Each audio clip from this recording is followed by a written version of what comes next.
Assalamualaikum warahmatullahi wabarakatuh. Alhamdulillah wassalatu wassalamu ala rasulillah wa ba'd. Saudaraku yang dirahmati oleh Allah subhanahu wa ta'ala, apabila saya bertanya kepada Anda, apakah Anda mencintai Allah dan Rasulnya?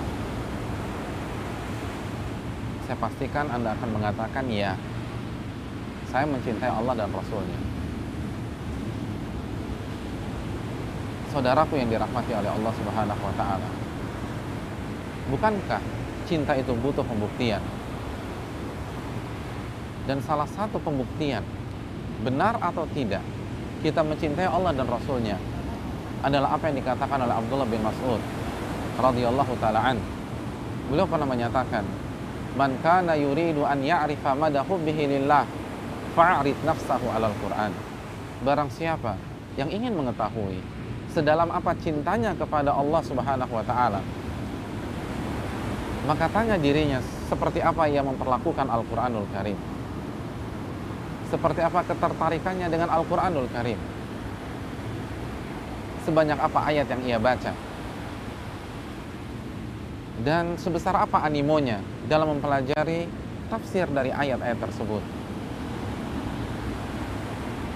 Dan begitu juga, barang siapa ingin mengetahui sedalam apa cintanya kepada Rasulullah SAW, maka coba tanya dirinya, sedalam apa ambisinya untuk mempelajari hadis-hadis Nabi SAW. Semenarik apa hadis Nabi SAW itu di matanya? Mungkin ada yang bertanya, apa korelasinya? Saya akan memberikan analogi sederhana tentang masalah ini.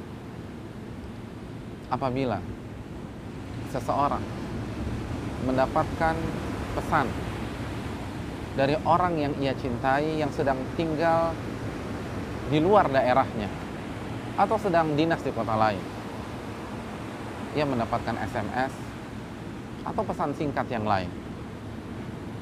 Pertanyaan saya, apakah ia akan langsung antusias dan membacanya, atau ia akan pending, mungkin 3 minggu lagi kalau ingat baru ia buka pesan itu? Bagaimana perasaan seorang ibu atau seorang ayah ketika anaknya sedang studi di luar negeri atau di luar kota, anak yang ia cintai, anak yang ia rindukan, lalu anak itu menyampaikan pesan kepada dia? Apakah dia akan langsung membacanya, atau dia akan pending, dan kalau dia ingat baru ia buka pesan dari anaknya tersebut? Saya rasa kita semua sepakat jawabannya, ia akan langsung membuka, ia akan langsung membaca, ia akan langsung menikmati pesan dari orang yang ia cintai tersebut. Seorang ibu ketika mendapatkan pesan singkat dari anaknya, dia langsung buka pesan itu. Seorang istri ketika mendapatkan email dari suaminya, dia akan buka email tersebut. Kenapa? Karena mereka mencintai orang yang menulis surat itu kepadanya. Hadirin yang dirahmati oleh Allah, saudaraku yang dirahmati oleh Allah subhanahu wa ta'ala, itulah yang dilakukan seseorang atas nama cinta. Lalu mari kita tanya diri kita, apakah Allah pernah memberikan pesan kepada kita? Dan pernahkah Nabi SAW memberikan pesan kepada kita? Jawabannya banyak. Bukankah ayat-ayat Al-Quran adalah pesan-pesan Allah kepada kita? Dan bukankah hadis-hadis Nabi SAW adalah pesan-pesan Nabi kita SAW kepada kita? Maka apabila kita benar-benar mencintai Allah dan Rasulnya, maka kita pasti akan tertarik membaca pesan-pesan tersebut. Saudaraku yang dirahmati oleh Allah subhanahu wa ta'ala, coba kita kembangkan analogi di atas. Apabila pasangan kita sedang bekerja di Timur Tengah, lalu ia menulis surat dengan bahasa Arab, lalu ketika kita buka email kita atau pesan tersebut, kita tidak paham apa makna dari kata demi kata tersebut, apakah kita pasrah?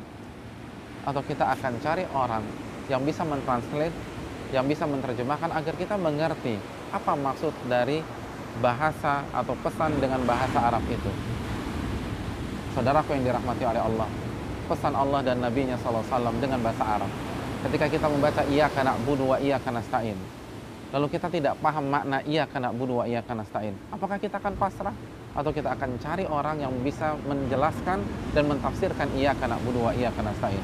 Ketika kita membaca qul huwallahu ahad Allahus samad, lalu kita tidak paham apa itu as-samad, apa itu qul huwallahu ahad, lalu apakah atas nama cinta kita akan pasrah atau kita akan berusaha mencari makna dan tafsir dari ayat tersebut? Terapkanlah demikian. Orang yang sedang jatuh cinta punya tabiat ingin mengetahui segala hal dari orang yang ia cintai. Bagaimana dengan orang yang jatuh cinta dengan Nabi? Tidakkah ia penasaran apa yang Nabi suka dan apa yang Nabi benci? Dan apa yang Nabi suka adalah perintah-perintahnya, dan yang Nabi benci adalah larangan-larangannya. Ketika kita mencintai Allah Subhanahu wa taala, tidakkah kita ingin tahu apa yang Allah suka dan apa yang Allah benci? Dan yang Allah suka adalah perintahnya, dan yang Allah benci adalah larangan-larangannya. Kalau kita tidak punya ketertarikan, kita tidak punya rasa penasaran, kita tidak tertarik untuk membaca pesan dan mempelajari hal-hal itu semua, maka kita tidak cinta kepada Allah Subhanahu wa taala dan Rasulnya sallallahu alaihi wasallam. Ingat kembali perkataan Ibnu Mas'ud di atas, man kana yuridu an ya'rifa madda hubbihi lillah fa'rid nafsahu 'alal Qur'an. Barang siapa yang ingin tahu sedalam apa cintanya kepada Allah, maka tanyakan kepada dirinya, seperti apa saya memperlakukan Al-Qur'anul Karim. Aqulu qouli hadza wa astaghfirullah li wa lakum. Assalamualaikum warahmatullahi wabarakatuh.